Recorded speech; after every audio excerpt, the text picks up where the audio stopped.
Slovensko. A ja som rada, že ľudia začali nad tým rozmýšľať.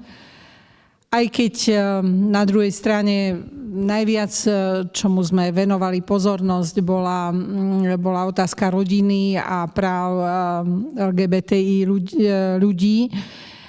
A trošku sa to dostalo do polohy, že na ostatných ľudských právach nás nezáleží a že len toto sú tie, o ktorých chceme hovoriť.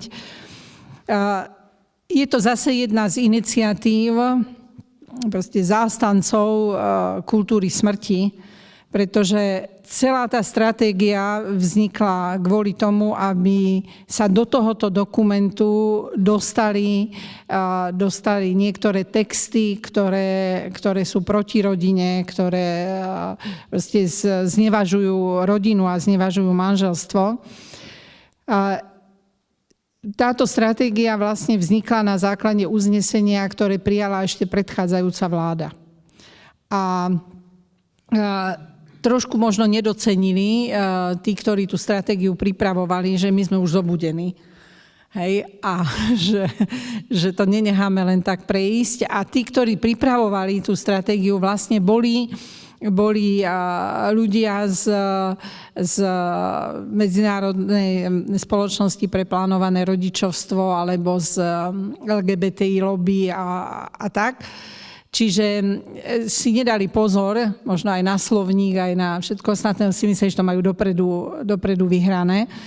No, našťastie, teda po tej veľkej opozícii, ktorá nastala po rôznych listoch, ktoré boli adresované pánu ministrovi Lajčákovi, aj ďalším členom vlády, tak trošku ich to pribrzdilo.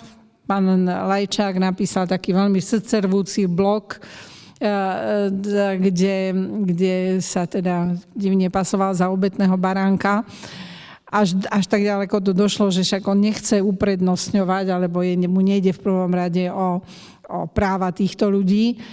A na základe zasadnutia Rady vlády pre ľudské práva, menšiny a národnostné menšiny a rodovú rovnosť sa posunul ten termín, lebo tá stratégia mala byť schválená už teraz v septembri, sa posunul ten termín na konci júna.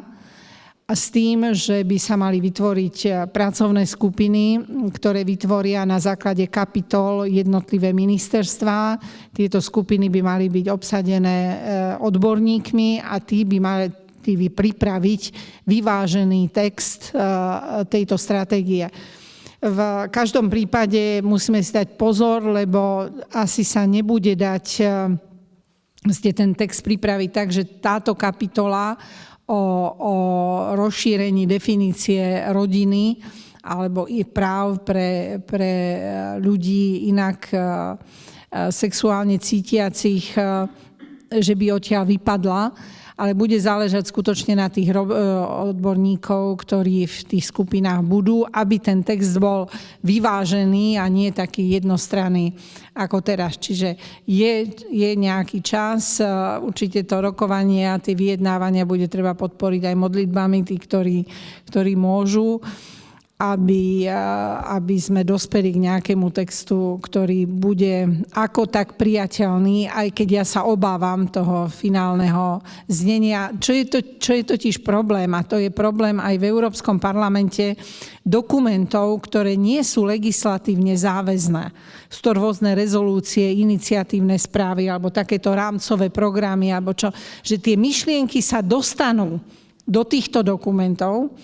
A potom tí, ktorí chcú na základe toho pripraviť zákony, tak sa na to odvolávajú. Povedia, že už je to tam a tam to žiadali a tí to odsúhlasili a je to v súlade a s takou konferenciou a s inakou konferenciou. Čiže to je to nebezpečenstvo, že potrebujú mať nejaký text, ktorého sa chytia a potom už v tom pokračujú.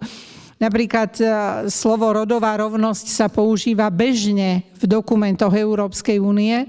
Ja som napísala podpredsedničke komisie, pani Reding, že vlastne na základe akého akej legislatívnej normy sa používa slovo rod, sa používa slovo gender. A ona mi úplne s kľudným svedomím napísala, že divne, že podľa zvykového práva. Hej, napísala, že však už sa to dlhé roky používalo na rôznych konferenciách a v rôznych dokumentoch OSN, tak to plynule prešlo aj do legislatívy Európskej únie.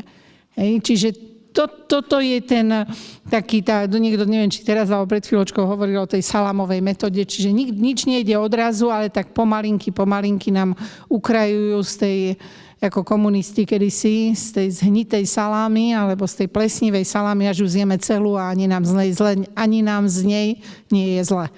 Hej, lebo to bolo len tak po troche.